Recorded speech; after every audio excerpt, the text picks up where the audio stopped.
Hosting your own podcast allows you to grow your platform and get in front of more people. And while this is such a great way to gain more visibility, one approach you can take is hosting other people's podcasts so they don't have to do the hosting work and you get in front of an entirely new audience that someone else has built. So in this session, we're going to talk about how do you get those types of opportunities, because we have an expert in this session who actually specializes in getting on other people's podcasts, not just as a guest, but as the host who keeps showing up week after week.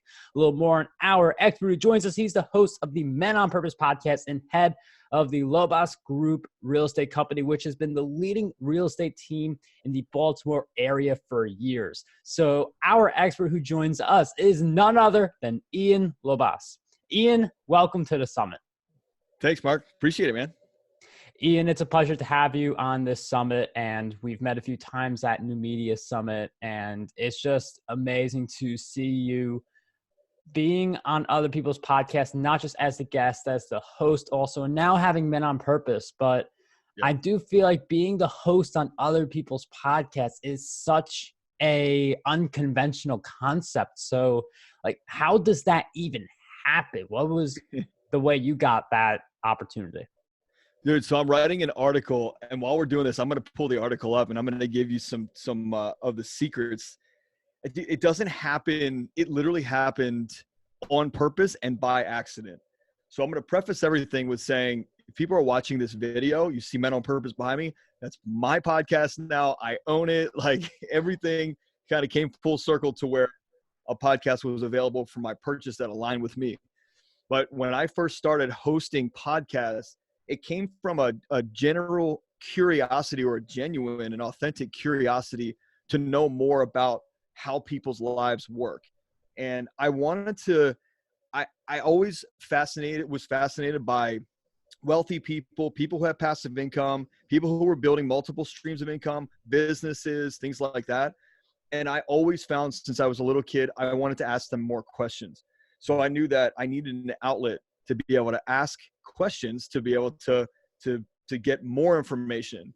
Whereas, like, if you're sitting with somebody, you might be able to get like 2 questions. But if you got a podcast with, a big brand behind it, you can ask questions for an hour and literally like get all the information you need. But it turned out that what I wanted to know was the same things that audiences wanted to know, or the public wanted to know.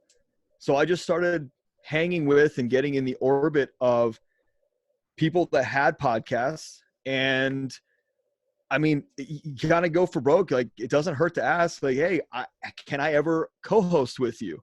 And I'm kind of fast forwarding a little bit, but that's how I kind of got my start, so to speak, is, can I co-host with you? And then it was co-hosting with that person, and then hosting one by myself, and it just snowballed from there. And when you ask people to co-host, what did you do to build up your platform so that people were more likely to say yes? And how many people did you end up asking, so we have an idea of how many people would say yes? So that's that there's an on-purpose default here. So the on-purpose is like sharpening skills and like really making sure that you're one of my mentors says it, that you have to really like pay the price of practice in private to get what you want out in public, or to perform flawlessly in public. His name's Rock Thomas. He's an incredible mentor of mine. And so he always drilled that into my brain. And I remember just like being in front of the mirror and practicing an intro, because in my vision, I knew that one day someone was going to say yes to my crazy idea of, can I host your podcast? Can I co-host with you? And it wasn't even, can I co-host? It was, can I just come join you on Zoom when you host, just to see how you do it? And I started there just with an inquiry of, can I just come and see what it's like to host a podcast or a show, like a radio show? And then I watched a couple people, like I would get on Zoom with a couple people, and I watched their like prep, kind of like your prep before you hit the record button. Like, I watched their prep, And then I'd go back in my bathroom and I would, like after my wife went to bed, and I would practice in the mirror my intro and like my voice and my cadence. And I remember what Rock taught me about practice, paying the price of practice in private. And I kept doing that, and like a couple of months would go by, and then I started getting a little ballsy and said like, hey, can I try an intro? Hey, can I jump in and ask a question? And then it started moving from there. And then eventually Rock Thomas, he let me host this small podcast that he was doing for our mastermind group. And the rest was history. Now look, dude, I was nervous as all hell. I was scared to death. What if I run out of things to say? All these different things. So I over prepared, and I can talk about that next, but I want you to get more questions out for the audience.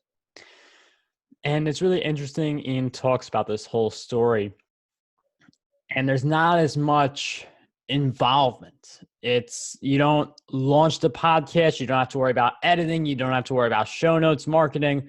Initially, Ian's just showing up to see how this person works. Yeah. And I love how Ian's building the relationship first. It's not like he's going right up front saying, I want to co-host, because that's an audience grab. And having Ian on this summit, it's a relationship we've built over time, and it's a mutual collaboration. But to go from no relationship to let's co-host is very different versus Ian's approach. So I really do like that.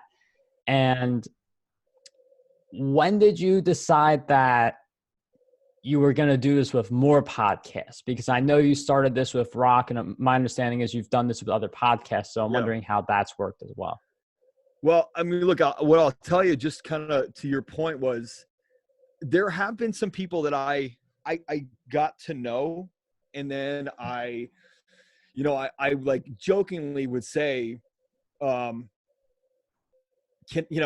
maybe one day I could come on and co-host your podcast with you. Like, just kind of planting a seed, like roughly, kind of serious, kind of not. But if they said yes, I wanted that challenge because it scared me. I wanted to feel those nerves that those nerves of fear that most of us have. They're not because we're actually scared. It's because we lack a skill to handle it at the level that we feel like we should be playing at. So when I ask somebody, can I co-host your podcast? Like, I want to play at a senior level. Like, I run my businesses at a senior level, but in that realm, I'm a freshman. So I'm nervous because I don't know what I don't know about ins and outs of being at a senior level. And being a senior and then operating in a different world as a freshman I think it's a little intimidating, a little scary. So you're absolutely right. Building relationships was totally key. But dude, just having an understanding of look, at the end of the day, all I wanted was to fast track. I'm impatient as hell. And I know people listening to this are going to be impatient as well. I didn't want to go through all the stuff that people talked about at these different summits. Like, it took me 4 years to get my podcast up, or, it's been 8 years, or it's been a year of blood, sweat, and tears. And I finally got over 5. Like, I said, you know what? I think I could do this differently. I can learn faster without spending my own money, without spending my own time, building. I could just come on, do the thing I'm great at, which is being curious about people, and then leave the rest to somebody else. And that's how I presented things. And I mean, the strategy is very intriguing. And you don't have too many people embracing it, because this is months of lead up before you even get the co-hosting. And most people, once they feel like it's going to take more than a few days, they balk away. So this is definitely a long-term strategy. I know, Ian, you recently decided to get Men on Purpose. So I'm wondering what inspired you to get a podcast where you are now the main host versus being a host on someone else's show. So I think the co-hosting gig was up. The fast track, you mentioned something in there. Um, the fast track is great because again, you will skip the line in a lot of different senses. And that's not what my goal was. Never to just be like a co-host. My goal was to learn faster than like actual application with my own cash and my own mistakes. I wanted to learn with someone else's. That if you read any good business book, they tell you to model after somebody who's doing it at a high level. I figured the same thing with podcasts. When people ask me about real estate, how do I get started in real estate? I'll say, don't do it on your own. Go join a team. It'll fast track you. You can fail harder. You can fail faster. You can learn a ton of stuff that's more condensed because all the fluff and the learning curve is out. That's what I wanted. I wanted a learning curve that was reduced and a fast track to the front of the line.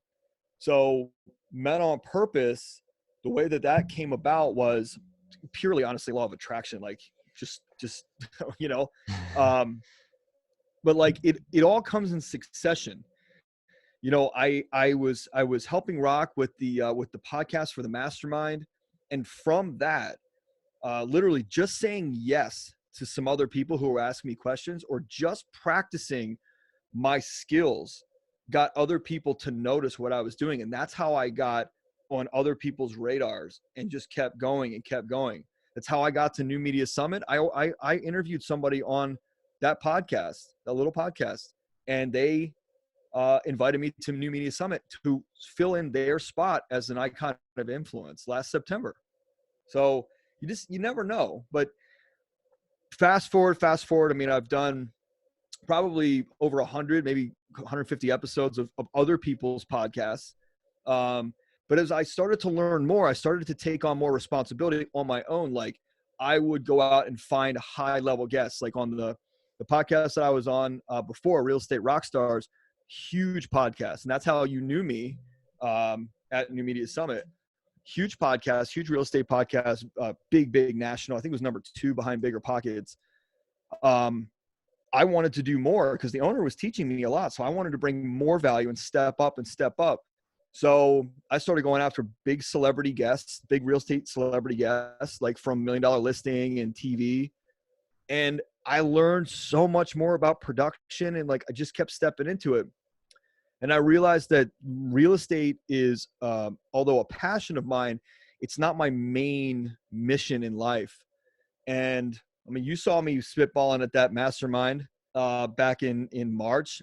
I was looking for this thing, and then all of a sudden, Men on Purpose podcast became available and was presented to me in that moment. And I said, yeah, let's take a look at this. Let's figure it out. I wouldn't have been able to take advantage of this opportunity if it weren't for all the other experiences that I had co-hosting other people's podcasts and learning very quickly, because I've only been in it for a year and a half, maybe. And I think Ian's journey that I just shared with us really speaks to the power of podcasting, because without my podcast, I wouldn't be at New Media Summit. I've interviewed people who have introed me to a bunch of people, and that turns into a variety of things. Some people become speakers for my summit. Some people become clients. Some people I do partnerships with. Like there's a lot of different things that can happen, especially when you are interviewing people who, like for me, I interview, among other people, best-selling authors. Best-selling authors know other best-selling authors. So you're also building a higher quality network through podcasting. And that's why interviewing hundreds of people and reaching that point eventually is just going to do so much for your brand. Yeah. Look, I can tell it starts with passionate curiosity. I mean, you have got to be genuinely curious about other people. If you're faking it, people know. Like if you're asking questions that are canned, I mean, Marc, if you just had a list of questions and you really didn't know your guest that well, you could tell on the other end of that speaker, you could tell. So having a genuine curiosity to what you're talking about, the person you're talking to, I think that's a huge step. And look, at the end of the day, I have a ton of buddies that they just started recording people. They started recording all their friends, and they turned into podcasts, and it was really cool. So for anybody listening who says, well, I don't know about going to a host and figuring that out, that might be hard.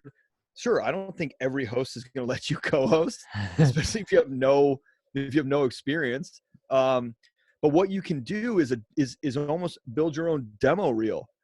You can go out and you can find, 4 or 5 of your friends that are doing some really great stuff in business or whatever. You can find somebody doing something amazing in business or in your field, and be purposeful about interviewing them. Ask them great questions, not based on what you want to know, but based on what you think your audience wants to know. So you're having a vision for what your audience is, who's listening to you. Because you're just a catalyst. And what I learned from all these podcast hosts is you're a catalyst. You're just the person asking the questions so that the audience can learn, and understand. That's what you are. You're not there to just have a conversation. You're there to get information to the audience. So start by finding 5 people that are doing amazing things. It could be like I started with restaurant owners in my town. I would just put my iPhone up and I'd interview them on their start and how they run their business and how they make their food and where they came from, their trials and tribulations, their successes and failures. Just start with 5 cool questions that you think that everybody would want to know, and find 5 cool people that you can ask those things to, record it. And now you've got a demo reel that you can take and go to Fiverr and get it edited for $50, $20, whatever. Right. And now you've got a demo reel you can take to a guy like me or Marc to say, hey, I'm on your radar. I want to be on your radar. I want to be in your orbit. And I want you to consider me to be a co-host someday. Here's my demo reel. What do you think? And then we're going to go, hey, this is pretty cool. You sound great on the mic and you sound interested. That's all you need to do to get some attention. And in that example, just notice how simple it is. Even if you just do it on your phone, like Ian and I, we have really fancy mics. We have the background. Dude, this thing's like $30, buddy. Oh, $30. This thing's not $30, but I know. Wow, that's quite the bargain. No, it's I don't know, it's probably like $79. It's not. It's simple. The idea is that Ian and I, we didn't start with any of this stuff. So it's really as simple as just pulling up your phone and recording something in there, maybe having someone next to you. Maybe the audio doesn't sound perfect, but that is the thing that's going to help you get started. If you are looking to be on other people's shows as their host, and it's also a great way to start your own podcast. And on the thought of podcasts, I know Ian has his podcast, Men on Purpose, which you guys should definitely check out. Where are some other places we could go to keep following your work and journey? Following me? Yes. Instagram, Men on Purpose Podcast. Facebook. You can go to our website, menonpurposepodcast.com, or ianlobas.com, Lobas.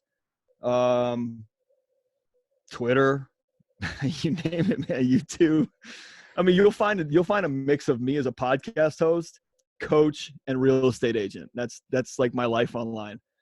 And yeah, I mean, look, I think this is fantastic for people that want a different way of doing things, because I was that person a year and a half ago that was like, how the hell do you start a podcast? Mm. Who's going to listen? What do you do? How do you get it? Who's going to edit it? I don't want to edit it. I don't want to do any of the work. I just want to talk to people and send it somewhere. So I think what you're doing here is really great to kind of, you're almost fast tracking people to give them, what do you call it? Like cliff notes on what to do. Because the rest of us, or the rest of you guys, were pioneers and laid this great foundation for guys like me to come in and podcast hacking almost, Yeah, I mean, there's just been a podcasting boom and it gets increasingly easy, and there's more resources available because I started in 2016. My strategy was reach out to 5 people, tell them about this non-existent podcast I wanted to have them on. If all 5 said no, I just knew I wasn't going to be a podcaster. The moment I got my first guest, I had to figure out tech very quickly. So I had to put that on myself to figure it out. But it is possible. Even if you don't have a podcast or have no idea, it's possible for you to start one and make it grow. And if you have a Totally. podcast and you feel like it's stuck, that's something you have the ability to grow as well. Yeah. Yeah. I mean, there's no reason. So I always consider it has to be aligned. You have to be aligned, like, with, just because you're in a profession, like take real estate. Like I have a very successful real estate team in Baltimore. If you like, I was hosting a real estate podcast for real estate agents, and it still wasn't in absolute alignment with who I am and my like mission or my deep passion in life, which is coaching, especially other men. Like just I mean, that's why this is what alignment looks like. Men on Purpose podcast is alignment for me. That fits you. And just, there's some visioning exercises that people can do to figure out, like, what do you want to talk about? What do you want to talk about that's from your soul that, you know, you love? Like it could be a extracurricular activity, or it could be something that you feel really passionately about that you're not going to get tired of in a year, or when the trend changes, like you're not going to get tired. So, you know, I would encourage people to do some vision exercises of like, what does it look like for you to do 100 episodes, or even 10 really, with people in the industry that you like, or in the, you know, the activity you like, or the mindset, or the church, or whatever you're into. What's that look like? And start mapping that out. And then like, look at how you can make the dream a reality. I mapped it out, and it just so happened that a bunch of people told me it would take 2 or 3 years. Well, that wasn't okay with me. So that's why I started talking to podcast hosts to fast track. And people can do that too. You just, you know, you got to have a curiosity to talk to people and want to learn about them, but also learn about like the ways that this is done. Cause I can tell you right now, man, I spent 2 months with Emerald, the old owner of Men on Purpose, figuring things out that I didn't have a clue. I didn't have a clue about. I mean, I just didn't know. I didn't know. So do whatever you can to fast track. Because look, this thing is taking market share like crazy. Pretty soon, I mean, tell me what you think about this. Pretty soon, I think that the FM radio stations, they'll be extinct. Yeah, I think podcasting is going to replace it. Yeah, I mean, you have satellite radio, Pandora, Spotify, and podcasting. I mean, to take market share, it's decimating the FM and AM. I don't even know if there's AM anymore, but it's decimating the FM population. I mean, that's why podcasting, you do it now, you double down on it now, and it's not a 1 week window, it's a 1 year window, a 5 year window, and a 10-year window. And then the growth is just going to compound. I mean, there's only 1 million podcasts right now. There's eventually probably going to be tens of millions, maybe even probably eventually hundreds of millions, but it's just going to keep on growing. Men on Purpose is Ian's podcast. We will have that link down below. We already mentioned Ian's links, which will also be down there, but I just feel like your whole podcasting journey is unconventional, which is why I'm so happy we got to share it in this session. So thank you for sharing it with us. Yeah, my pleasure. Absolutely. And if anybody wants to reach out, like they can, Men on Purpose podcast @gmail.com. Like you can't miss it. Yeah, I need a Men on Purpose podcast shirt. You know that? I have to get some of those printed up. Yeah, you got to do that. It's good to have the shirt. Yeah. So, dude, this has been a pleasure. Thanks. I appreciate you letting me share my. I mean, I think most of the time I think it's kind of like weird what I do or how I've kind of gone about things, but now that we talk about it, I guess it is kind of cool that, you know, fast track a little bit. Yeah, my pleasure. Thank you for coming on. Yeah. Yep. Absolutely.